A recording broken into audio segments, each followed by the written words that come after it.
अस्सलाम वालेकुम viewers, I am Mohammad Ibrahim on the platform of dimensional physics. बेटा आज हम डिस्कस करेंगे chapter number 2 of first year physics, vectors and equilibrium exercise numericals.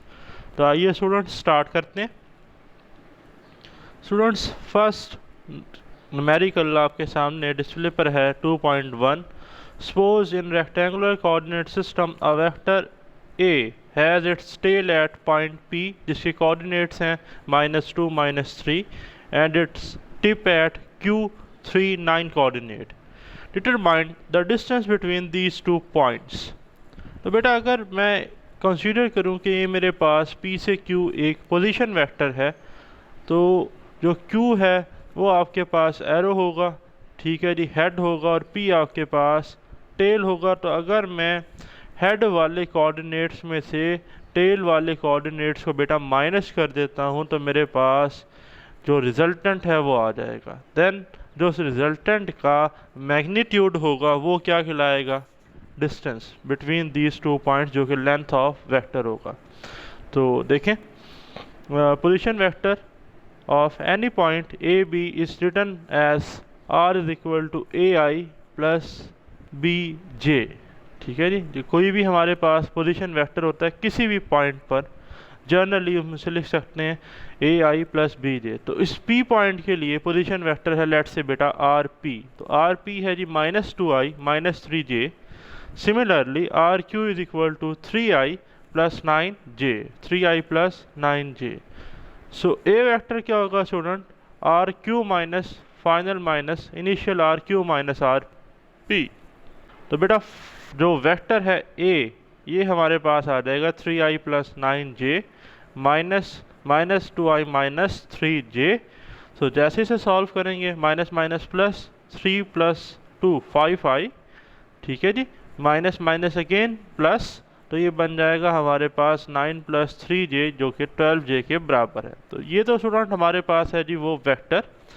ठीक है जी, हमने कैलकुलेट क्या करनी है? डिस्टेंस या लेंथ और magnitude between these two vectors. तो बेटा लेंथ हमारे पास क्या होती है? Magnitude of that vector. तो देखिए magnitude of vector A is equal to A X I plus A Y J. किसके बराबर होता है जी?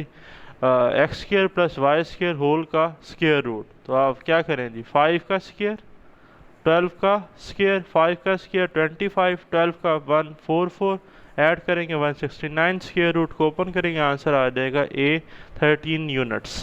क्लियर हो गया बेटा क्वेश्चन? तो 2 स्टार मैंने इस पर मेंशन किए हैं, मींस कि ये शॉर्ट क्वेश्चन के एतबार से बहुत इंपॉर्टेंट है। इसका हरगिज़ मतलब ये नहीं है कि एज अ लॉन्ग नहीं आएगा। तो हमने तमाम data as a long as a short अच्छे से करना है, लेकिन ये स्टार जो है ये आपको ये पॉइंट आउट कर रहे हैं कि ये पास पेपर में रिपीट हुआ है।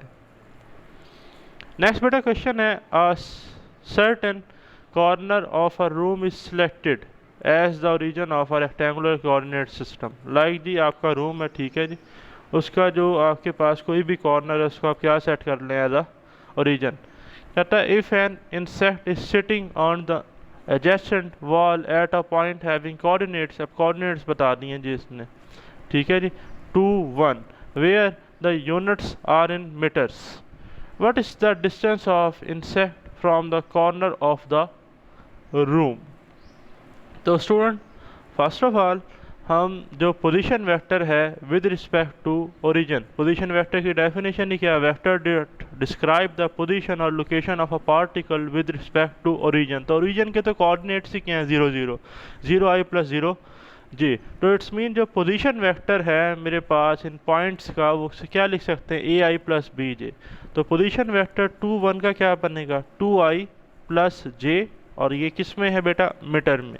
ठीक, तो इसका मैग्नीट्यूड कैसे कैलकुलेट करेंगे? फार्मूला आपको आता है R is equal to square root A square plus B square. Values को इसमें क्या कर देते हैं? इंसर्ट।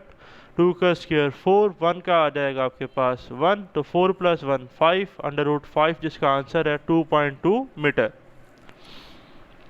नेक्स्ट स्टूडेंट आपके सामने डिस्प्ले पर क्वेश्चन है, what is the unit vector in the direction of vector A 4i plus 3j। Very favourite numerical in this chapter as a short question. बेटा पेपर में बहुत दफ़ा रिपीट हुआ है, ठीक है जी, कि वेक्टर क्या है जी? 4i plus 3j। आपने यूनिट वेक्टर बताना है। यूनिट वेक्टर क्या होता है बेटा? Vector divided by its magnitude. Clear हो गया। तो वेक्टर तो गिवन है, मैग्नीट्यूड कैसे कैलकुलेट की, अब आपको फार्मूला आता है 4 का स्क्वायर प्लस 3 का स्क्वायर। 4 का स्क्वायर आ जाएगा आपके पास 16, 3 का 9, ऐड कर लेंगे बेटा 25, 25 का स्क्वायर रूट आ जाएगा 5। तो सिंपली आपने वैल्यूज में पुट कर देनी है फार्मूला में, ए वेक्टर डिवाइडेड बाय उसका मैग्नीट्यूड जो कि 5 था, तो ये आपके पास आ गया 4i plus 3j divided by 5। Next बेटा आपके सामने क्वेश्चन है 2.4। Two particles are located at R1 is equal to 3i plus 7j and R2 minus 2i plus 3j respectively. Find both the magnitude of a vector R2 minus R1 and its orientation with respect to x-axis. बेटा सबसे पहले तो हमने calculate करना है magnitude. Clear हो गई बात? ठीक है जी।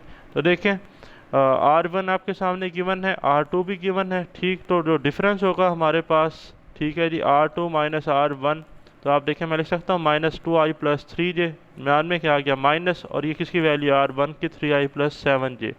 जैसे बेटा आप इसे सॉल्व करेंगे तो डिफरेंस मेरे पास आ रहा है माइनस 5i माइनस 4j। तो स्टूडेंट्स मैग्नीट्यूड हमारे पास, इसकी लेंथ है वो कैसे कैलकुलेट करेंगे? ठीक है जी, जो आपके पास कोऑर्डिनेट्स हैं, ठीक है, उनका आप स्क्वायर लेंगे और स्क्वायर रूट अप्लाई कर देंगे, तो माइनस 5 का स्क्वायर प्लस माइनस 4 का स्क्वायर होल का स्क्वायर रूट, तो ये बन जाएगा 25। 4 का बन जाएगा आपके पास 16, माइनस का स्क्वायर भी आपको पता है कि पॉजिटिव ही आएगा, तो 25 प्लस 16 जो कि आंसर आता है 41। तो स्क्वायर रूट लेंगे तो आंसर आ जाएगा 6.4। ठीक। अब इस फार्मूला के अकॉर्डिंग ये जो आपके पास डिफरेंस आ रहा है R2 माइनस R1, इसके अकॉर्डिंग जो आपका x कंपोनेंट है और जो y कंपोनेंट है उस दोनों के साइंस क्या है बेटा? नेगेटिव। अगर मैं रेक्टेंगुलर कोऑर्डिनेट सिस्टम की बात करूं तो स्टूडेंट्स आपको मालूम है कि फर्स्ट में Rx भी पॉजिटिव, Ry भी पॉजिटिव, सेकंड में आपके पास Rx negative, Ry positive, third में Rx भी बेटा नेगेटिव, Ry भी नेगेटिव। तो आप देख रहे हैं कि कौन सा केस बन रहा है जिसमें Rx भी नेगेटिव है, Ry भी नेगेटिव है। तो कहता है since both x and y component of a vector R2 minus R1 are negative, so vector lie in the third quadrant, जैसा कि मैंने आपको बताया। तो first of all we find phi, पहले बेटा हम फाई कैलकुलेट करते हैं, फिर हम जाएंगे थीटा की तरफ। तो फाई क्या होगा? Simple formula tan inverse y over x, आप वैल्यूज को पुट करेंगे, y 4, x है 5, 4/5 का tan इनवर्स लेंगे तो आंसर आ जाएगा अप्रॉक्सीमेटली 39 डिग्री। तो स्टूडेंट ये तो आंसर आपका आया फर्स्ट कोऑर्डिनेट, ठीक है जी, प्लेन में, लेकिन हमें आंसर कहाँ चाहिए? थर्ड क्वाड्रेंट में। तो स्टूडेंट थर्ड क्वाड्रेंट के लिए हमारे पास फार्मूला है theta is equal to 180 plus 5, 180 plus 5। आप इस 5 को इस 180 में ऐड करेंगे तो बेटा आंसर आ जाएगा 219 डिग्री, 219 डिग्री आपके पास इसका राइट आंसर है। स्टूडेंट्स नेक्स्ट क्वेश्चन आपके सामने डिस्प्ले पर है as a short question, as a numerical, paper में अक्सर आ जाता है। If a vector B is added to vector A, दो वेक्टर्स हैं, ठीक है जी, ए और बी, कहता है जब उन्हें ऐड करते हैं उनका सम लेते हैं तो आंसर आता है क्या जी? 6i प्लस 7j, जैसा कि given a plus B is equal to 6i plus j। और जब b को सब्ट्रैक्ट करते हैं a में से, मीन्स a माइनस b, तो आंसर आता है माइनस 4i प्लस 7j। तो what is the magnitude of vector ए? और स्टूडेंट सिंपली ये आपके पास सम है, ये क्या है? डिफरेंस। अगर मैं फर्स्ट इक्वेशन और सेकंड इक्वेशन को मेरे बेटे ऐड कर लूँ, ठीक, तो a plus B plus a minus B, तो आप देख रहे हैं कि ये b वेक्टर है और ये इसका माइनस b वेक्टर है, तो एक दूसरे के वैसे ही ऑपोजिट है, सेम मैग्नीट्यूड है, तो एक दूसरे को कैंसिल कर देंगे। तो b से माइनस b तो क्या हो गया जी? कैंसिल। तो इधर तो आ गया स्टूडेंट 2a। अब आप देखें 6 माइनस 4 तो 2i, j प्लस 7 8j, तो 2 से डिवाइड करते हैं इस होल इक्वेशन को तो बन जाएगा a is equal to i plus 4j। तो ये स्टूडेंट आपके सामने वेक्टर होगा। Thanks for watching my video, stay blessed, Allah हाफिज़।